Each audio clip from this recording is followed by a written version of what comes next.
Kalian pernah nggak dibonceng sama temen padahal itu bukan teman kalian? Hari itu Acam dan Gani menghadiri suatu acara di salah satu stasiun radio yang ada di Jalan Siliwangi, Bandung. Malam itu mereka selesai magang pada pukul 10 malam. Acam dan Gami pun ngopi dulu di warung seberang radio itu.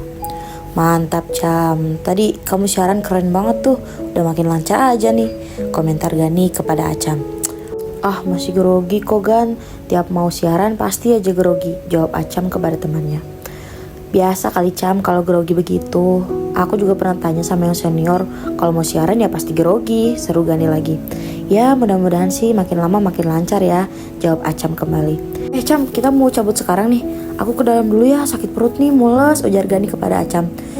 Yaelah udah malam nih, cepetan Ki, jawab Acam sambil menyeruput kopi terakhirnya. Mau tunggu sini bentar ya, aku cepet kok, ujar Gani sambil berlari menyeberang masuk ke dalam kantor radio tempat mereka magang. Setelah lebih dari 30 menit Acam menunggu di warung kopi itu, Gani belum muncul juga. Lama amat nih Gani buang airnya. Kemana dulu sih, jangan-jangan ngobrol sama yang siaran dulu, ujar Acam dalam hati. Acam pun keluar dari warung dan naik ke motor. Ketika hendak menyalakan motor, Acam melihat dari arah radio Gani keluar menyeberang ke arahnya dan motornya. Cam, maaf ya lama, ayo pulang yuk, ucap Gani datar. Ya yuk, lama banget kamu buang airnya, perjalanan kita ke Jatinangor tuh masih jauh Gan, sekarang udah jam 12 malam, ujar Acam kepada sahabatnya. Iya, jawab Gani. Mendengar jawaban Gani, Acam tak curiga karena sudah terlalu malam dan harus segera pulang ke Jatinangor. Acam pun mulai memacu motornya menuju Jatinangor kala itu. Motornya terasa sangat berat, dari spion terlihat ada asap putih tebal keluar dari knalpot motornya.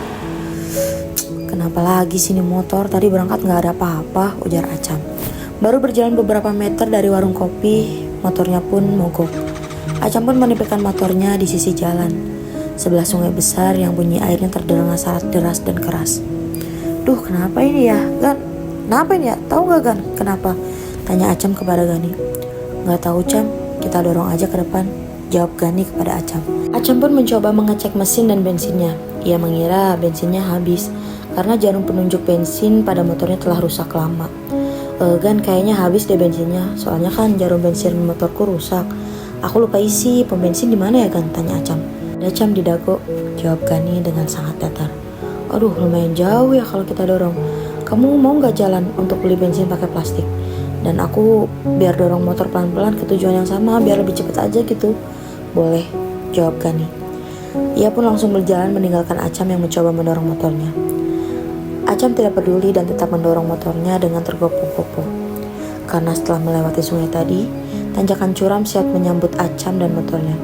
Aduh tanjakan lagi, bentar dulu deh, istirahat dulu, capek banget, seru Acam sambil mengibas-ngibaskan baju untuk menghilangkan keringat. Acam pun memutuskan untuk duduk sebentar di trotoar di sebelah motornya. Lalu tiba-tiba, Om, boleh tolong ambilkan boneka aku nggak? Kalau nggak mau, nanti Om nggak boleh lewat loh sama Papa, tanya seorang anak kecil kepada Acam dari arah belakang. Acam pun sedikit terperanjat kaget. Dia melihat sosok anak perempuan itu sekitar usia 10 tahun, bergaun putih, memakai bandana di rambutnya. Setelah Acam menatap anak kecil itu, ia pun menengadahkan kepalanya untuk mencari boneka di tempat yang ditunjuk oleh anak perempuan itu. Oh, boneka itu ya Dek? Tanya Acam kepadanya. Iya Om, itu boneka kesayangan aku, kelempar ke atas pohon itu pas lagi main tadi, jawab anak perempuan itu. Tanpa rasa curiga, Acam pun menaiki pohon itu karena dirasa olehnya tidak terlalu tinggi, juga rasa iba kepada anak itu. Acam pun berancang-ancang untuk menaiki pohon itu. Dia melepas sendalnya lalu naik satu langkah sambil melihat dahan pohon yang bisa ia pakai untuk pijakan badannya. Sesekali dia melihat ke bawah untuk memastikan pijakannya aman. Ketika sudah mendekat ke arah boneka kecil itu, bonekanya botak, telanjang. Acam pun dikagetkan, ternyata boneka kecil itu berlumuran darah, seolah boneka itu memiliki nyawa seperti manusia. Keringat dingin Acam mengucur dengan hebat, bulu kuduk berdiri dan lemas selemas-lemasnya, seperti kehilangan semua tenaga dan pijakan. Apalagi dia mendengar suara tertawa anak kecil perempuan tadi dari arah bawah. Acam pun memejamkan matanya dan berdoa sebisa mungkin. Sekitar 15 detik setelah itu, ada seruan dari bawah pohon. Om, itu ada mama di atas, Om turun aja biar mama yang ambil. seru anak kecil tadi. Acam pun sedikit demi sedikit melihat ke arah boneka itu. Boneka itu berubah lagi ke bentuk semula, seperti selayaknya boneka. Tetapi ada suara dari atas boneka itu, seperti suara ketawa perempuan yang sangat mengerikan. Acam pun berusaha untuk melihat sosok itu. Ternyata genggaman tangan kiri Acam untuk menaiki pohon tersebut adalah rambut. Ya, rambut panjang, lusuh dan tidak terawat. Acam pun bertambah lemas dan melihat samar ada muka seorang perempuan yang mukanya sangat rusak seperti habis kecelakaan dan berkata, "Terima kasih, kamu jalan." Itu kata perempuan seram itu. Acam pun sedikit meloncat dari pohon itu.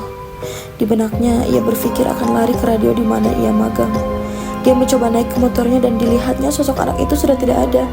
Acam pun mencoba men-starter motornya sekuat tenaga. Setelah menyala, dia langsung tancap gas ke radio tempat di mana ia magang yang hanya beberapa meter dari kejadian itu. Sesampainya di parkiran motor radio, dia melihat Gani sedang duduk termenung. Melihat sahabatnya datang, Gani segera berkata, "Cam, dari mana aja sih? Lagi sakit perut begini malah ditinggal. Terus anak sama ibu itu siapa?" seru Gani. "Loh, kamu bukannya lagi beli bensin? Kok malah di sini?